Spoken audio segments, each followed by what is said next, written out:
All right, welcome to another UFC update podcast. I've been a little bit slow to get this up, but that's okay. Nobody listens to this. Nobody really comments on it, so I think it's all good.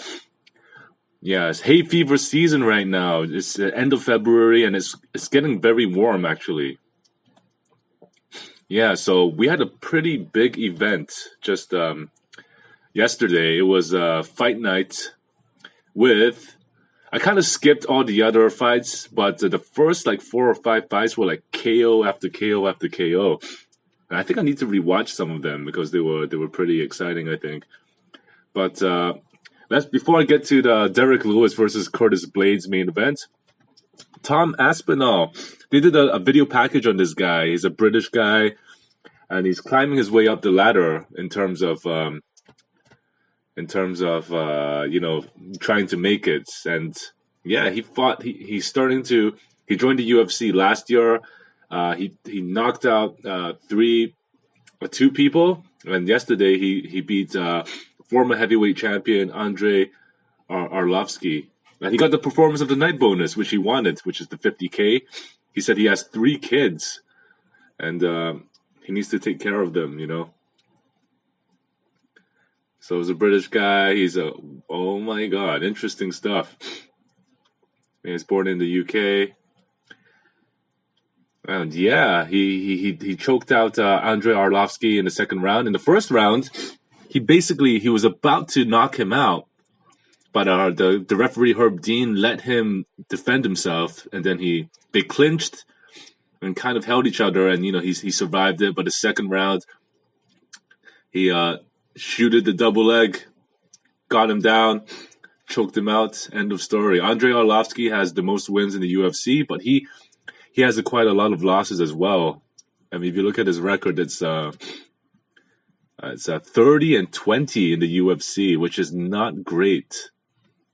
30-20. I mean, if that was hockey, if that was basketball, that'd be pretty good. But in the UFC, to stay in the UFC, you cannot lose that much. But I think that keeping him under contract out of respect. I mean, the last time he did well was back in 2015. I mean, the moral of this year so far is age. Once you get a certain age, you just cannot go anymore. Dana White, the UFC president, called fighting a young man's sport. Andrei Arlovsky, he's not even that old. He's 40. How old is he? 42 years old. In MMA, that's very old. Yeah, we'll see what happens. I mean, I don't think he wants to quit. I mean, everybody wants a payday, right? When you fight. So there were some other ones. This guy named Chris Dalkus, he TKO'd Alexei Olenek. This guy is on a pretty good record too, man. He's on a 3-fight undefeated streak in the UFC, knocking people out in the first round. He knocked out Olenek in the first round as well. Yeah, pretty crazy stuff, man. Yeah, this guy, Olenek, basically, he's a Ukrainian-born Russian fighter. He's 43 years old. He looks old when he goes out there. He doesn't look like he should be there. Like, Anderson Silva was 45 when he had his final match, but Anderson Silva still looked pretty good. If you look at Alexei Olenek's Wikipedia page, before he joined the UFC, he was 51 wins and 9 losses. Most of the fights took place in Ukraine and Russia. And early on his career, when he was like 20 years old, or 30 years old rather, I think most of his fights were when he was very young.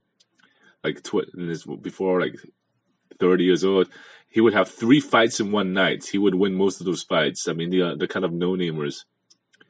He actually fought Chael Sonnen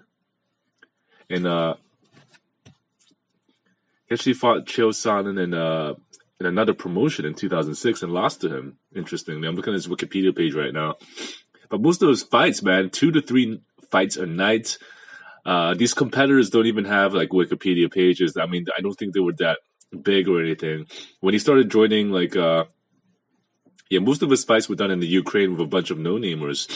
When he started, so he's 51-9 before joining the UFC. So now he's 59-15. So if you do the math on that, he has 8 wins and 6 losses in the UFC, which isn't bad. I mean, he's choked out a number of people, but he's also lost to some of the best fighters in the UFC. He has to decide whether to call it quits. I mean, he fought 3 times last year. Actually won 2 fights last year before losing to Derrick Lewis. Now, speaking of Derrick Lewis, yeah, what a crazy fight. I mean, Curtis Blaydes was considered to be the favorite to win, right? Derrick Lewis, I mean, Curtis Blaydes was the favorite to win. Derrick Lewis was the underdog. And in the first round, Curtis Blaydes was dominating most of the fight, but, I didn't really follow most of his career. Curtis Blaydes, before this fight, he only lost 2 times in his career. And that was against Francis Ngannou on 2 separate occasions. Francis Ngannou, if you don't know who he is the number 1 contender for the heavyweight title, which will take place next month.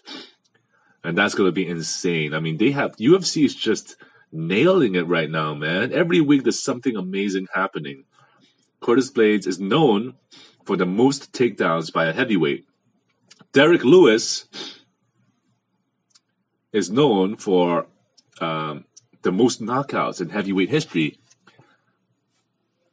He had 11 prior to this fight, but after knocking out Curtis Blaydes, he has 12, which ties Vitor Belfort, another fighter of the past, as the most knockouts in UFC heavyweight history.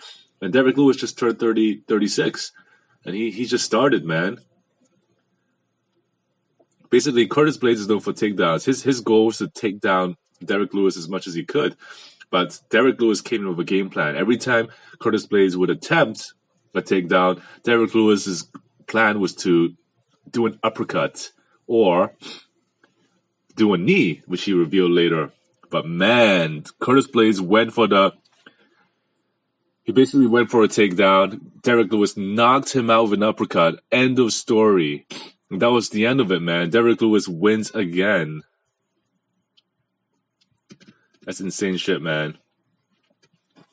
So Derrick Lewis has 4 straight wins right now, and yeah, it looks like he's going to go for the heavyweight title. He fought Daniel Cormier 3 years ago for the heavyweight title and lost.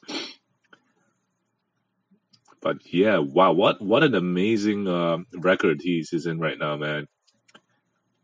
In the UFC, so 9-2 before the UFC. He's 16-5 in the UFC, which is an incredible record in the heavyweight division. What a fight! What a knockout! Highly recommend that people check it out. I'm going to go to the Khabib interview in a bit, but let's talk about next week. Next week, we got Rosenstrike versus Gane. Another heavyweight clash of the champions, man. Rosenstrike, undefeated, only lost to Francis Ngannou. Cyril Gane, undefeated, 9-0. So we're going to see what happens here. That's going to be a big one before in 2 weeks, UFC 259, Adesanya versus Blachowicz. So let's talk about the Khabib Nurmagomedov interview. Actually, before we get to that, let's talk about Kamaru Usman and Colby Covington. Usman feels Colby Covington should have taken the match with Leon Edwards, which he declined. If Colby were to beat Leon Edwards, that would make him a number 1 contender to fight Usman. Usman originally offered to fight Jorge Masvidal as a rematch because he was pissed off that Jorge is making this excuse that he fought on 6 days' notice. He didn't have a full training camp. He hated that excuse. So Usman wanted to fight him, but recently he released a tweet saying he's not going to let it anymore. But then that led Jorge Masvidal to like kind of snicker and believe that Usman will never fight him with a full training camp. So that's still going on. We don't know what's going to happen with the Ultimate Fighter and Usman's next opponent. But yeah, let me get back to Derrick Lewis. Derrick Lewis called out Alistair Overeem, who's coming off a loss against Alexander Volkov. I saw Alexander Volkov versus Derrick Lewis recently, and it was an old fight. Volkov was dominating the fight. Then out of nowhere, Derrick Lewis nails Volkov and knocks him out with like 30 seconds left in the fight. Had Volkov survived 30 more seconds, he would have won. So yeah, let's talk about the Khabib interview. Khabib Nurmagomedov, the current lightweight champion, the most exciting division in the UFC, arguably. He did an interview with the Russian media. And with some Russian fighter, he just sat down in a cafe with him and did an interview. He talked a lot about many things in the lightweight division, and we don't know what's going to happen. Khabib is going to meet with Dana again this month. Dana White's going to try to convince him to do one more fight. And Dana White said on a press conference a while back that there's going to be some sort of unofficial tournament where the top 7 to 9 people are going to fight it out. And whoever comes out on top will fight Khabib. And Khabib may agree to that. But here's what Khabib had to say. He said Charles Oliveira was impressive in his win against Ferguson, but it wasn't enough to excite him. So he declined that. He said Tony Ferguson, at age 37, cannot perform. You can't be 37 years old and be a strong lightweight contender, he feels. And that's true. I mean, look at all the people that are at that age, at 37. I mean, Cowboy Cerrone, he's been on a losing streak because he's 37 years old. Khabib said that for heavyweights, that age is okay, but for lightweight, you cannot survive. He mentioned Conor McGregor. Some people said, can he rebound? Can Conor McGregor come back and have another big winning streak? Khabib said he doesn't believe it's going to happen because there are no 2 primes in one fighter's career, basically, he said. He said Conor McGregor had his prime, which was probably 6 years ago, and you just cannot do it again, he says. And everything Khabib says seems to come to fruition. Man, I got a runny nose, man, due to this freaking hay fever stuff. So please excuse me. What else did he say? I saw a video posted on YouTube talking about Khabib's predictions. He predicted so many things would happen. He said Tony Ferguson would come back after that loss against Gaethje and lose. And many people would think Ferguson would win. But Khabib did the interview and said Ferguson, his last 4 fights were against people like Pettis, Cowboy Cerrone, Kevin Lee, and those guys had a combined 20 losses in that 4 years prior or something like that. He felt Tony Ferguson didn't fight top contenders, so he didn't consider him to be an elite lightweight. Of course, he's saying that after the fact that he lost 2 fights. At the time where the fight was booked a year ago, he considered it to be a legacy fight because both of these guys were on a 12-fight win streak, so it would have been amazing. So right now, the leading win streak people, Kamaru Usman, 13-fight win streak, Khabib, 13-fight win streak. The difference is George St. Pierre's 12-fight win streak included many title defenses. And John Jones also included many title defenses. But, like a former heavyweight champion, Daniel Cormier, who is a UFC announcer, commentator, he would say that like 10 years ago, 15 years ago versus now is completely a different time. The fighters now are highly skilled, are better than ever. So yeah, we don't know what's going to happen with Khabib. He wasn't impressed with Michael Chandler, wasn't impressed with Charles Oliveira. He already choked out Dustin Poirier, already choked out Conor McGregor. He doesn't feel like anybody in the lightweight division interests him, excites him, the words he used. So the interviewer brought up George St. Pierre. He said, Khabib said, out of all the fighters in the UFC, George St. Pierre excites him. He would be excited, and George St. Pierre versus Khabib Nurmagomedov was Khabib's father's dream fight. That was supposed to happen. That was supposed to happened a few years ago when GSP was interested and was younger. Khabib responded saying GSP is turning 40 years old, and I know GSP doesn't want to do lightweight, and he's not interested anymore. But Khabib took a lot of shots at Ferguson in that interview. I mean, I guess he's not interested in fighting Ferguson because Ferguson was a shell of himself. Khabib said Tony Ferguson basically lost to Gaethje and Oliveira, who were strong lightweights. He didn't feel Ferguson beat any strong people, but I don't know if I agree with that. But Khabib is the man. He should know better. So who knows? Khabib is still considered the number 1 pound-for-pound fighter after the rankings were released. Number 2, John Jones. Number 3, Israel Adesanya. Number 4, Kamaru Usman moved up. Kamaru Usman always felt people never respected him because people thought he was a boring fighter. He would always win by decision.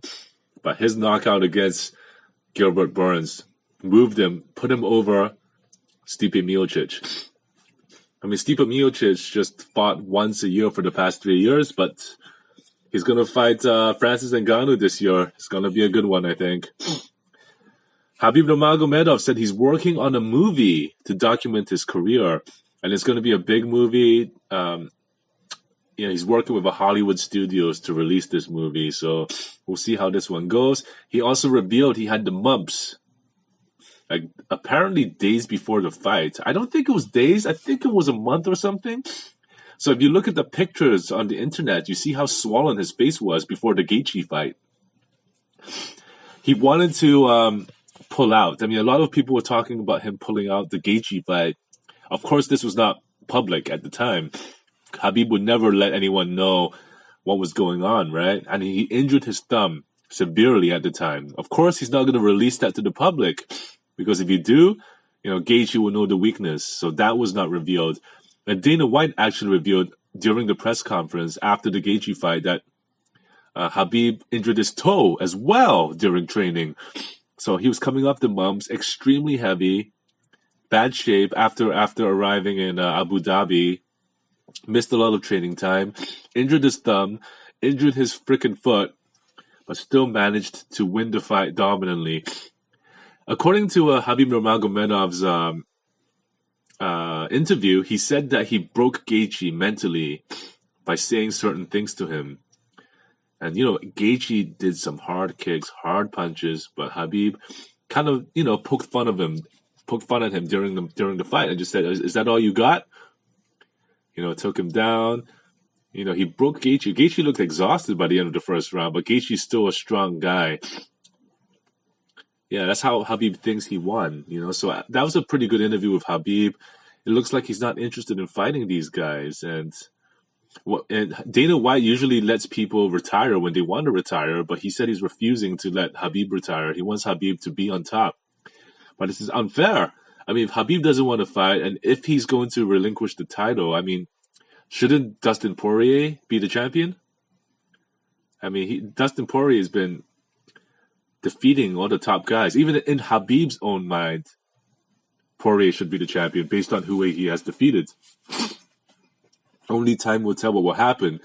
Khabib, I don't think, wants to fight Dustin anymore because nobody has made Dustin Poirier submit except for Khabib. Khabib said he was going to submit Gaethje, and he did it. No one ever submitted Gaethje. So he's an impressive fighter, still very young, 32 years old, but he said he's got nothing left to prove. His father passed. He doesn't need to get 30, I mean, he can leave on top as one of the greatest fighters of all time with an unblemished record. So that's the update on Khabib Nurmagomedov. Yeah, UFC 259 is going to be very exciting. We'll see what happens. I mean, we only talk about the latest fighters from the latest dates, but man, you still have to remember Usman, Dustin Poirier. These are top fighters. UFC 259 is going to feature fights for many divisions, the middleweights, the light heavyweight title. The bantamweight title is finally going to be on the line. The women's bantamweight title too. So with that said, hope you enjoyed listening, and peace out.